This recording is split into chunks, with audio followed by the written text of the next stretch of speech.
Anybody here seen my old friend Martin?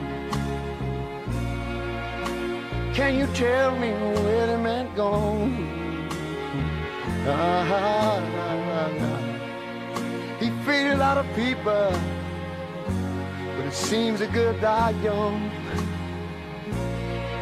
I turned my head one day and the man was gone. Lord, he was gone. Hello, welcome back to the Cristo Rey podcast. I am your host, Diary, and I'm here with Liam and Jade. On Monday, it's Martin Luther King Day, and we thought it would be appropriate to bring the Social Justice and Activism Club, and we're here with Cynthia. Kathleen. And it's Jade. I'm also the president as well as a host here. So, hey guys. So tell us more about this club. Okay, so Social Justice and Activism Club, it started I'd say before my time here. It started in my freshman year. That's when I knew of it. And I've always been a type of person to try to help other people out and things like that. And I never really liked, seeing adversity in anywhere, I guess. So that's where my passion went. And once I saw that there was a club for that, I was just like, oh, hey, how are we going to do this? And I don't know, I guess I've just been working myself up to get to where I am now. Last year I was co-president. This year I'm president. And I guess this year we're just striving to make more of a change in the community instead of talking about change. Talking about change is important, but we want to make sure that we're actually going out and doing things and making a difference because, I guess that's what we're all about. We can't call ourselves social justice and activism if we're not actually, taking part in the activism. Education is important, but we really need to go out and do some things. That's interesting. Can you give some examples about your activism and how you've been active in the community with? Yeah, sure. Okay, so we've done a little bit of programs. Before I was president, we did a period poverty group where we packaged period bags for the homeless, and then we gave those to the library, and they distribute them to homeless people because obviously they're unable to come across period products, and those are actually expensive, so they just have to make do. So we believed it was important to do at the time. We've also participated in a blanket making activity, I guess, and we made blankets with UNICEF and gave those out to the homeless also. And this year we're just trying to we're coming up with ideas as we go, but we're just trying to put a lot of things into play, into motion, I guess. We did a letter writing to Congress activity. And yeah, we're just continuing to break out, and we hope more people will just come and join. Hi guys, it's Natalia. Have you noticed the Martin Luther King Jr. mural on the second floor? Here's Cristo Rey Columbus Marketing and Operations Director Ms. True to explain its origin. In 1944, at just 15 years old, Martin Luther King Jr. enrolled at Morehouse College. During his junior year, he wrote an opinion piece on education for the campus newspaper, insisting that character and moral development are necessary in the advancement of intellect. An excerpt from this article now lives in the center of Cristo Rey Columbus, hand-painted by the faculty and staff as a message to the students. The reason I'm excited to do this quote at Cristo Rey on the wall here is because we truly value deep education, and the function of education is important to all the things that we do. We believe in holistic education at Cristo Rey, intelligence plus character, and we want our students to see that every single day as they're walking down this hall, that's what we value here at Cristo Rey. So a question for all of you, what's your favorite part or what's your favorite thing about this club? Well, for me personally, I feel like my favorite thing about this club is the fact that, we're all high schoolers, and normally I feel like we, as high schoolers, don't really go out and do much when it comes to, things that, we're passionate about, such as, having activism within our world. It's constantly changing. Things are, there are important issues that should be touched on but aren't. And that's just one of my favorite things, that, we are capable and we like encourage everyone from the school to like come in and like do something about some things that they're passionate about and have the opportunity to do so. Going off of what Cynthia said, I just think it's really cool that I'm able to act upon and have my actions seen as a high schooler, because I know that people are like facing adversity, and to be able to help that just means a lot in my heart. Yeah, going off of what they said, I mean, I feel like they described it perfectly. I guess I'm just blessed to be this opportunity to just go out and help people. Like, I feel like all my life I've just been like, I need to help people, but like I can actually do it, which is really a really good feeling for me. So I have a question for all of you. What has been the most important issue you felt you've talked about, or most important to you? So the most important thing that's been with me is we haven't talked about like or acted upon it yet, but we're gonna start doing stuff for veterans, and that has a big place in my heart because I come from like a long line of veterans and people in the military, so that is where my heart lies. Okay, well for me, we haven't touched on the like topic yet, but so far one of the things that I'm most like excited about or looking forward to touching on when it comes to like some activities that we'll be doing is mainly like, I know that we're gonna have some upcoming things talking about like disabilities and people who are disabled and like being able to help them. I think that's something that I'm very interested in doing. Yeah. I feel like my interests are basically all over the place. I think one of my big ones right now is housing justice, like helping homeless people and like, I don't know, helping them like just get food, like the period poverty thing, like we can try to do that again. And also rent has been like slowly but surely increasing, and it's slowly pushing out the middle class and low class families, and they're unable to afford to pay their rent. And once you look at the places that they were living, and you're like, rent should not be this high for such places. Like the landlords aren't even taking care of the places. I mean, it just looks like a picture cut out house, and it's just not viable. Like it's not a good place to live, and then you're already skyrocketing the prices. So that's one of my big ideas that I want to go. Hey guys, it's Cesar. Before Christmas break, we took a trip to the library to hear a talk by best-selling author Sabaa Tahir. She started with making us close our eyes and think about what home meant to us. After that, she explained to us more in depth what home meant to her and what immigrant lives had to go through, as well as her life as a writer, how she started school, and how she even got involved with this. This helped me personally learn more what it meant to be a writer, as well as the hardships to create an idea and even publish a book.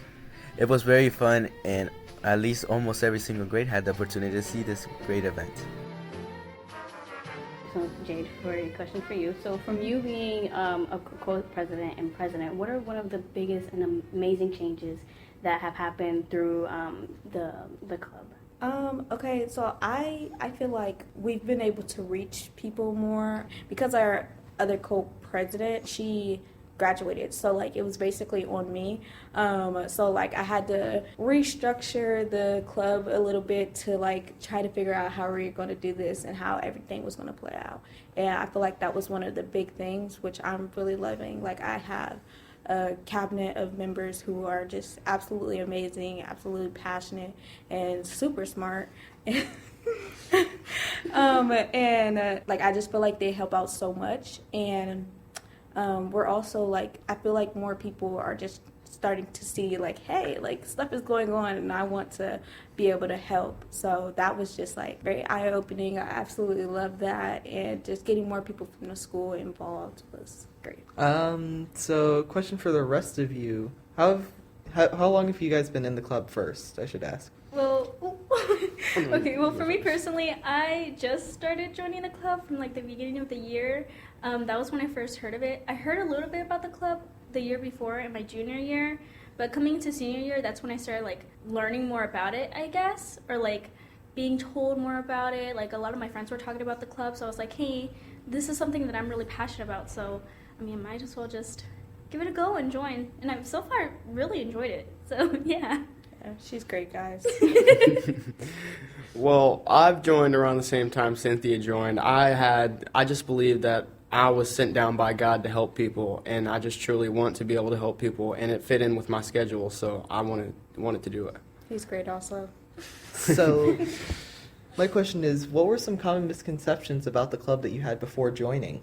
I guess, like, when I first joined, I didn't like the speaking part. Like, I didn't like the just sitting there and listening to all the, I don't know, educational stuff, because I felt like we weren't doing anything. So that was, like, just one of my biggest problems, which is why I want to actually do stuff.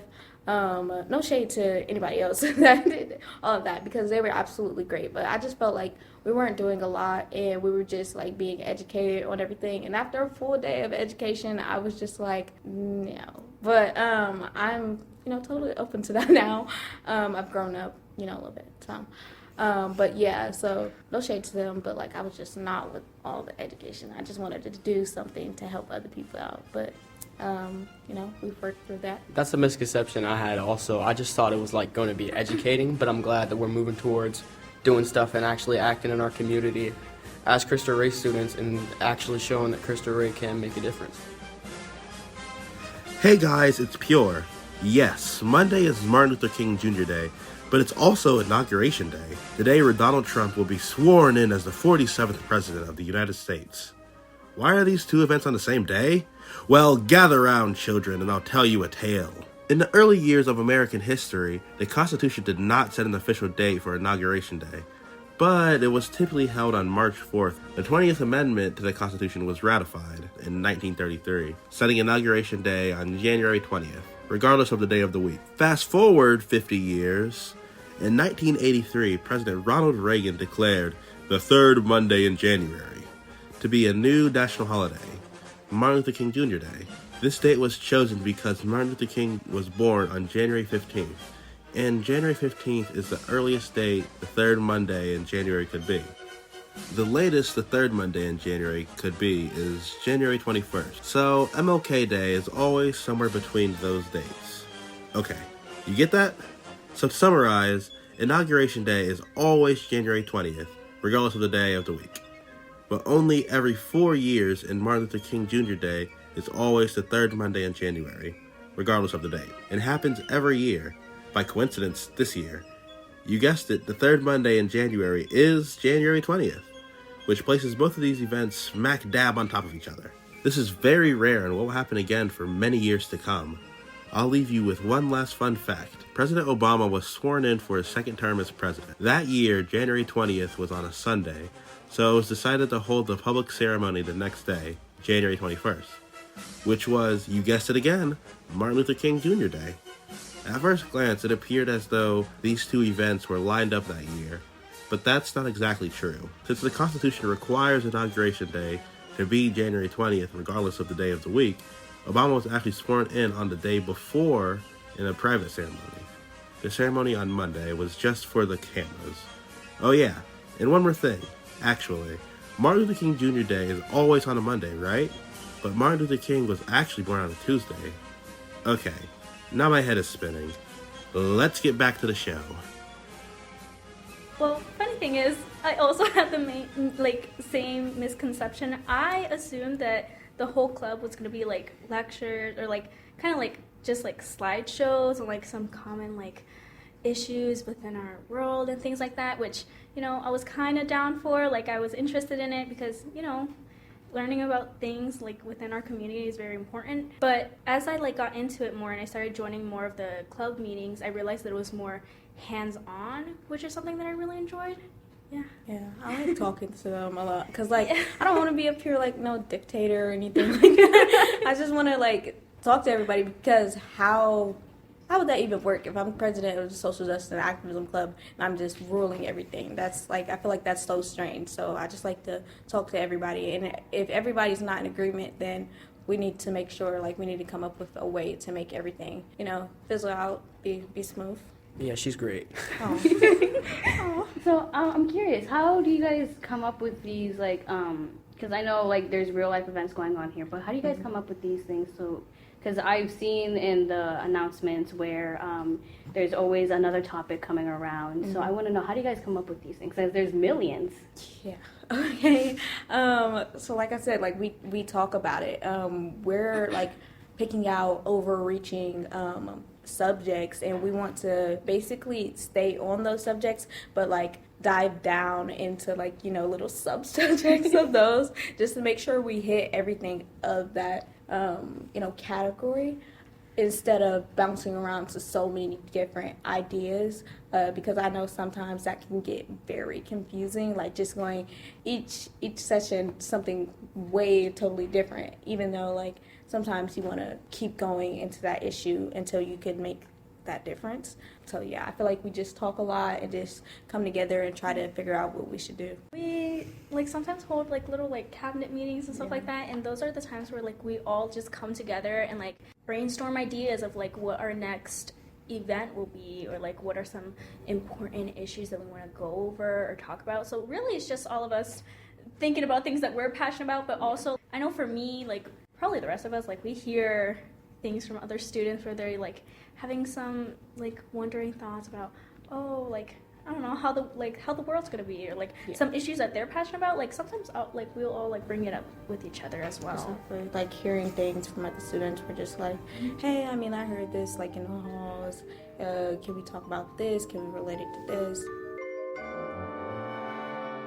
Hey guys, it's Vivian. Even though Christmas seems so long ago now, I want to talk to you guys about A Christmas Carol at the Ohio Theater. It was super great, and you can really tell the actors put some hard work into it. The backgrounds were incredible, and so was the lighting. It was altogether just super beautiful, and it was really interactive too. I remember me and my friends, we got to sing along during intermission, and the organist would play Christmas songs like Let It Snow and Rudolph the Red-Nosed Reindeer. Altogether, it was super great, and I hope we're able to have an event like this again soon. Bye! So I have a question for all of you. What is one project or topic that you haven't talked about yet that you want to do or go over?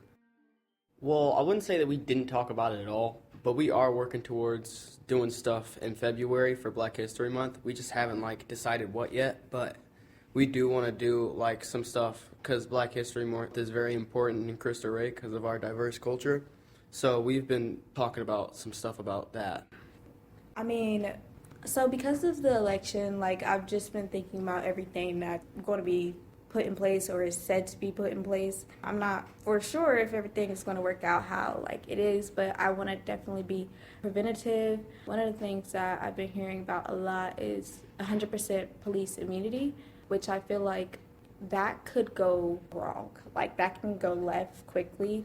Even without immunity, there were issues, as we all know. So I definitely did want to talk about that. Like I'm hearing a lot of jokes. Well, like it's not something to joke about. Like people are saying a lot of jokes and I'm just like, that's actually our reality. Like, wow, that's so scary. I guess I just want to bring that up a little bit. I mean, I think for me personally, this is something that we touched on but like hadn't planned fully, but I know somewhere around March or like near the spring we'll probably be talking a little bit of like environmental things, which is something that I think is pretty important, you know. If you look around in the streets, it's trash everywhere and all that stuff. You know, it's a little bit messy, and like it's really good if we start talking about that more. I know they're trying with them rovers up there, trying to get the Mars thing going on, but it's not looking like we can get up there. Yep.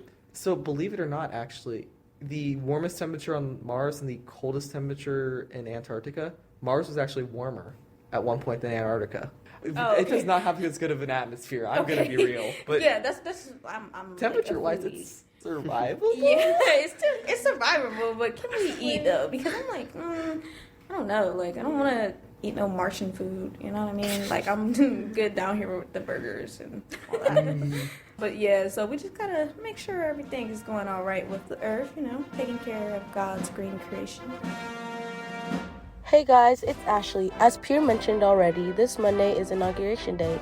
Did you know that back on Election Day, many Cristo Rey students were involved in helping with the voting process through a program called Youth at the Booth? It's true, and I was one of them. I got to help many people set up for their voting process. I read them what they needed to do on their little screen, and then after I would just tell them all the rules and all this stuff, and then just leave them to vote. It was really fun, and I really enjoyed it, being able to see many different people and just like being able to be part of like helping out on election day. And I feel like if you are interested, you should do it. So, since Martin Luther King Day is on Monday, I want to ask, what historical figures have influenced your views on social justice? Him, basically, like, he's influenced me a lot. Like, over the summer, like, I visited Alabama, and I visited a lot of historical sites. Like, there were just a lot of things. I visited the church where the black girls died in the fire. So, like, I don't know, it just ignited something in me, actually. Like, just seeing that, I'm just like, wow, like, I need to go back to school. I need to make sure we're still doing something, we're still acting on everything, because I know there's still, you know, things going on in the world. There are still things that we can do.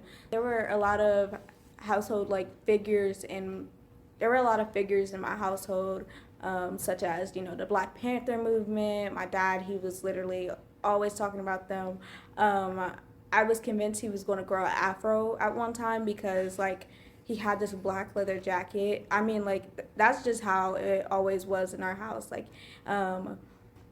basically, it was just a lot of, like, black culture, like, empowerment and stuff like that. So growing up, I was just like, hey, like, I really want to help people, and, you know, it seems like something I can do. So these were the figures that I looked up to. One activist that I really like connect to and enjoy hearing about is like Colin Kaepernick, because he, like, as like a biracial man myself, I believe that it's important that we stand up for the black community, and even though he's not fully black, that it's important that we have connections to our black community. Hey guys, it's Paris. We at the podcast hope you're getting a lot from this episode. Did you know that Cristo Rey Podcast has done several shows about the legacy of Martin Luther King over the years? A particularly powerful one was an interview with Miss Martin, who retired from the PWSP office this year. Here's a clip. And so when I think about Dr. King, I do tend to get emotional. I was 10 years old when he was murdered. What I remember was that I had come home from school. My siblings and I had done our homework. My dad had gone to our church for choir rehearsal, and there was a power outage. We were huddled around our mother. There were 4 of us at home at the time. And my dad came in from choir rehearsal, and he hugged my mother, and he said, "Honey, they killed Martin Luther King." If you want to hear the rest of the interview, here's what to do. Go to YouTube, search for Cristo Rey Columbus High School, click on playlists, click on Cristo Rey Podcast Season 3, then scroll down to the episode labeled Martin Luther King Day. You won't regret it. And Miss Martin, if you're listening, everyone at Cristo Rey hopes you are enjoying your retirement. You were an inspiration to so many students, and I know your legacy will live on here forever. So personally, I think for me, like, important historical figure that I learned about was Saint Sanchez del Rio. He was a 14-year-old martyr during the Cristero War, and basically he just, like, fought for what he believed in. Like, even though there were soldiers who came to him telling him, if you just say that, like, you don't believe, or like that you don't like Jesus, then, like, we'll let you live. But even though, like, all the torture they put him through, I mean, he still, like, fought for what he believed in. He still said, no, I love Jesus Christ, and I'm going to continue believing in him, even if you torture me, even if you belittle me, berate me, make fun of me, I'm going to still believe in him. And I find that very, like, I respect that, and I can, like, admire that so much, because I feel like even, like, he was so young, and he had this, like, huge amount of faith that I have no idea how he does it. It's very admirable. During the war, when he said that, like, he still believed in Jesus and in God, the soldiers literally had him walk through the streets in gravel and sand with his soles cut off, and had him killed, basically, in his like grave and tomb. So yeah, he's now a martyr. Okay, so tell me, because now hearing about it, I may be interested about it. So tell me, where can I find you guys, and what days are your guys' club times? Yay, I love this question. So we meet on Wednesdays. We meet bi-weekly, and we also like will send out emails, like school-wide emails. So make sure to check your emails for like our meeting dates. We'll update you and everything like that. We're on Instagram, CRC Social Just. So CRC SOCJUS. And yeah, I mean, like, just come out, come see us, and support the cause. I mean, this has been a great episode. Thank you guys so much for interviewing me. Feels weird to be on the other side. But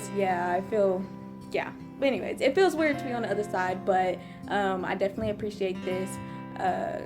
Come to the Social Justice and Activism Club, and goodbye from all your podcast hosts. Bye, everyone. Hello, everyone. Mr. Corrigan here.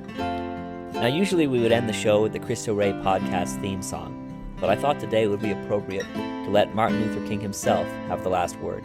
The night before his assassination, Dr. King spoke to a crowd at Mason Temple in Memphis, Tennessee. These are his last words spoken in a public setting before his death. Well, I don't know what will happen now. We've got some difficult days ahead. But it really doesn't matter with me now, because I've been to the mountaintop. I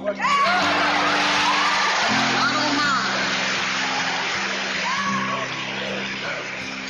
Like anybody, I would like to live a long life. Longevity has its place. But I'm not concerned about that now.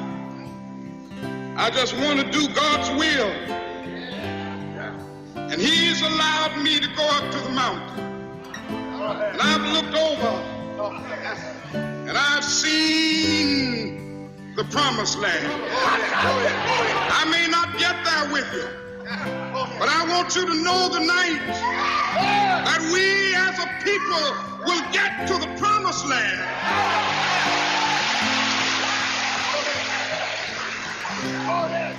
So I'm happy tonight. I'm not worried about anything. I'm not fearing any man. Mine eyes have seen the glory of the coming